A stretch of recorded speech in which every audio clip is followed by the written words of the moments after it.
What is up, y'all? Welcome back to another video. As y'all can see, I'm sweating my balls off out here. It is very, very hot, but going through doing a overall inventory and equipment check of all of, everything that you need out here on the road.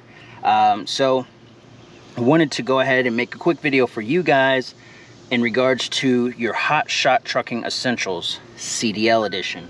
So first things first, a CB radio, ladies and gentlemen. In my opinion, guys, Bertha, Whitey Whitmore, in my opinion, guys, CB radio is absolute necessity. It is something that is going to, one, get you through traffic or difficult, traffic situations. It might be a lifeline in the event that your cell phone may die or truck may die and you don't have a way of charging your cell phone. Stopping another trucker that might be on the road. It literally, there's just so much that you can get out of having a CB. Everything that I'm going to state here, again, it's not a dire need or set in stone as far as the quantity or the amounts or things that I have. I overdo shit because I believe you can never be too prepared, specifically when out here on the road. So first things first, we're going to start with edge protectors. Plastic ones. These are the super cheap ones. I personally like them just because they're easy to use, to throwaways. I keep 15 to 20 of those with me. Rarely ever use these. These generally are all that I need. Rubber edge protectors. These are sweet. They come in handy because they have the slots in them. You can obviously put them over your 4-inch straps or, run your 4-inch straps through them. Makes for easy use when you have metal, specifically metal objects, things that are freshly powder coated or freshly painted. This is definitely going to make a difference in utilizing versus these that could potentially scuff or scrape, something that's freshly painted. So having the rubber edge protectors goes a long way. I believe in keeping at least 15 to 20 of those, on the truck at all times. One thing that I will say that I don't have that I will have very, very soon is a winch. A winch plate and a winch, specifically, for vehicles or for containers or for, a variety of things that it can absolutely come in handy for. I believe a winch is a absolute necessity because it is a difference maker when you're stuck in a rough area or tough area. Typically those that have a winch, it's just that extra tool that you might have that's going to ultimately dictate and change that of, what you can take. Sometimes there's vehicles that are inoperable. Sometimes there's boats that they don't have a way to actually load it via forklift or crane. So they, it's on a trailer and it just needs to be pulled up the ramps. It's a variety of reasons why a winch, I believe, is essential. Moving on down the line, these here, ladies and gentlemen, are coil racks. The coil racks that I believe, I bought these from Mighty Products. As a matter of fact, everything that you're going to see here on the deck is from Mighty Products. Go to their website. They absolutely have it all. Sometimes they're in stock of the things you need, sometimes they're not, but long story short, they're going to have everything that you need. So coil racks, I actually got these from a shipper, said that I could keep them after, dropping off. So I did have 4 of those. I gave 2 of them away, but I typically keep at least 6 to 8 of these on the truck at all times. Moving on down, you've got OD equipment. Obviously wide load and oversized load banners that need to go obviously on the back. You've got magnets here specifically for, as you guys can tell, I haven't done an OD load yet, but I am prepared to do one. This is your topper. Goes on top of your truck, for lighting purposes. Additional flags for, all of your wide points, making sure that they're properly marked. Moving on takes me to my next thing. Obviously, all of these flags and things, you have to have a way to secure them. So I keep traditional 11-inch cable ties or wire ties, and oversized. The oversized I use for a variety of things, but like, for example, my edge protectors, having those, I use, oversized ties to basically put those back together. I always recommend, obviously, keeping at least 4 to 6 additional 4-inch straps in your toolbox on your truck.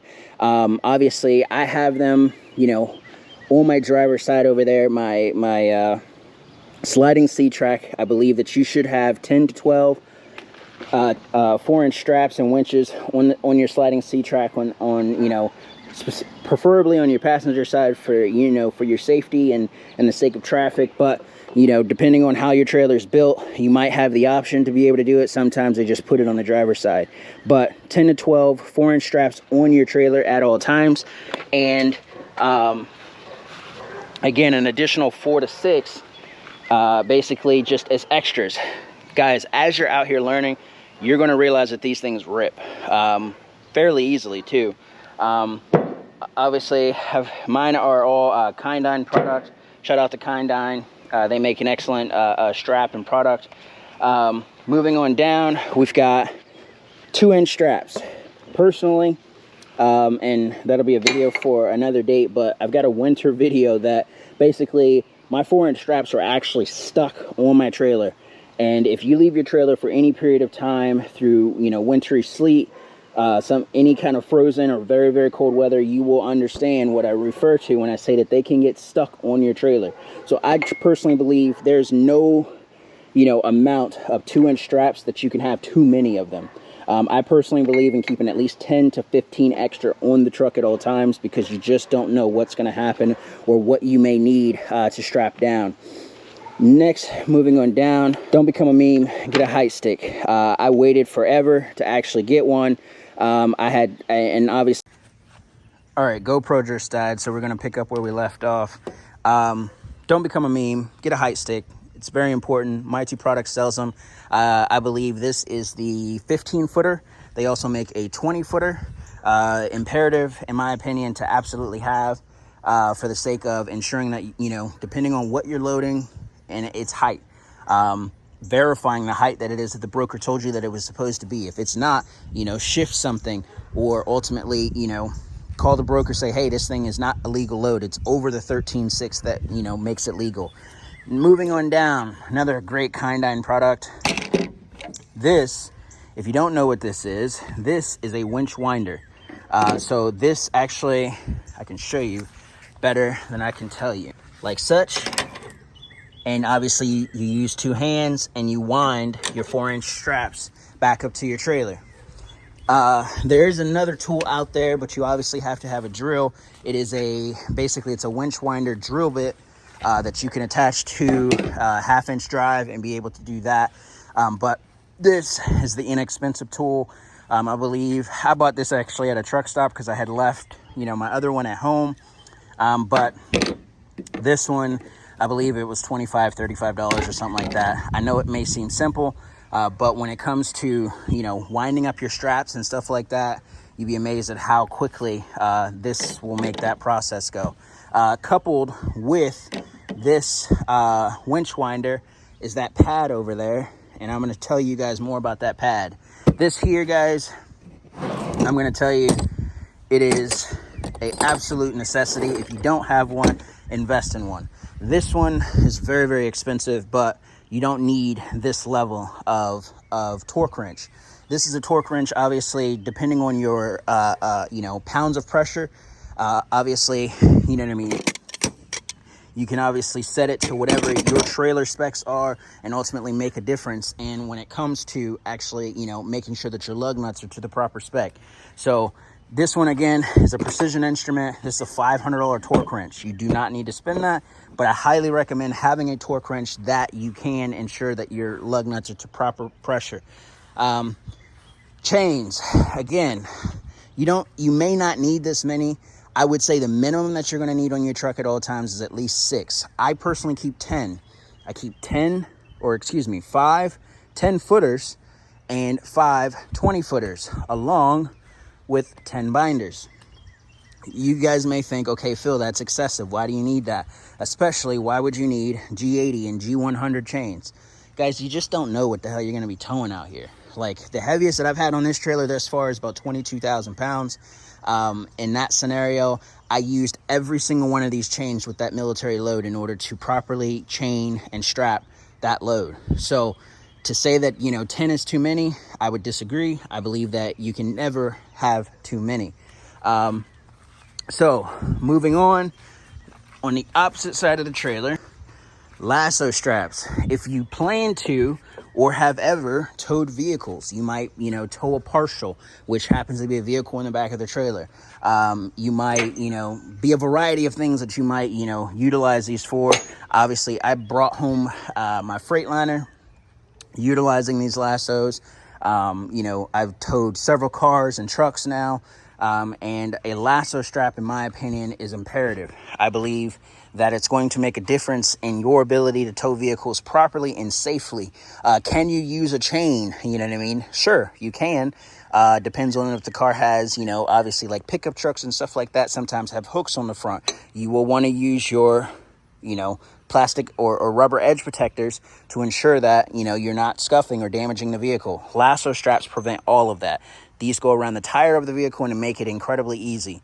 Obviously, you know what this is. If you've got a sliding C-track, or, you know, as far as tightening, this goes here and you're able to properly put torque and pressure on your your winches and 4-inch straps. These are small handheld tools that I believe are absolute must.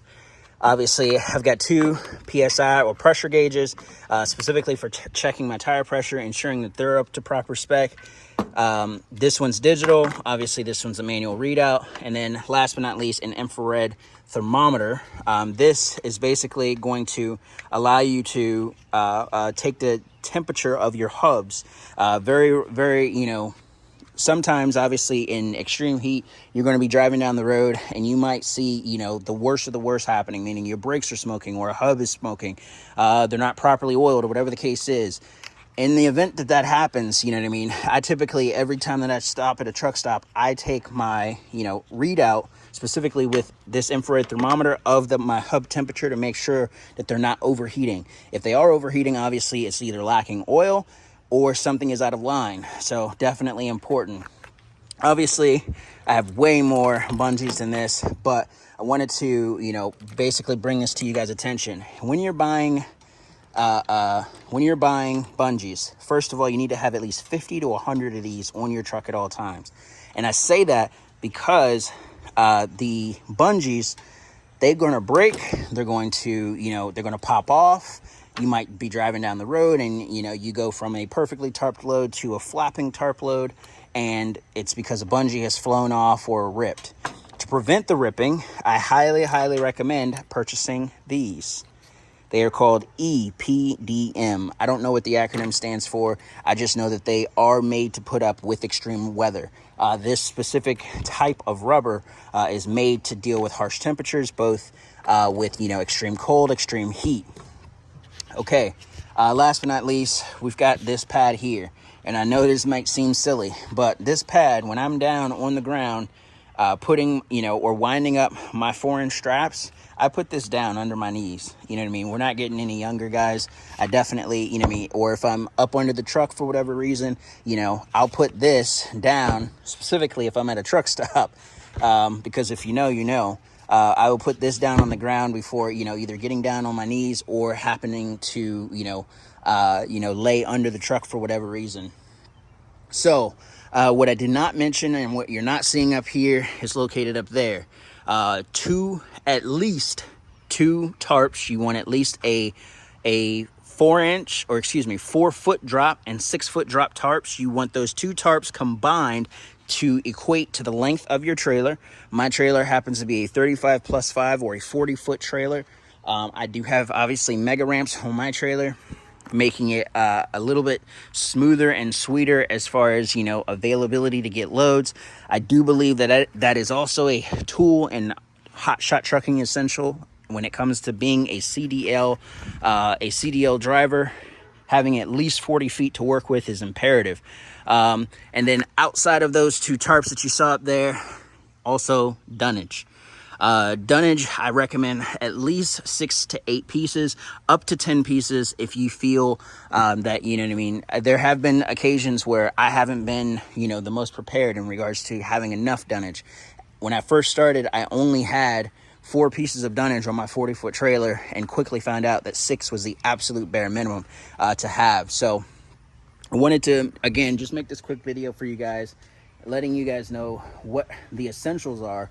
Now, in addition to what I just stated, It's important that you know basically that the things that you absolutely have to have in your truck by law, or and when I say by law, like legally required, are chains.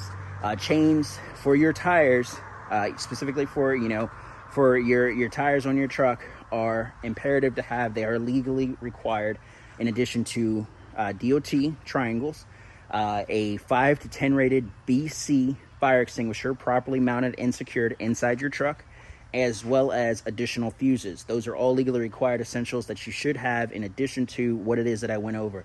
All of the equipment that I went over primarily today is for the sake of, you know, properly strapping and securing your loads and ensuring that you have the equipment necessary in order to properly function and actually be successful as a CDL hotshot on the road. A toolbox and a additional auxiliary tank, those are absolutely recommended. And an auxiliary tank, as you guys know, the 45 and 5500s come with a 50 plus.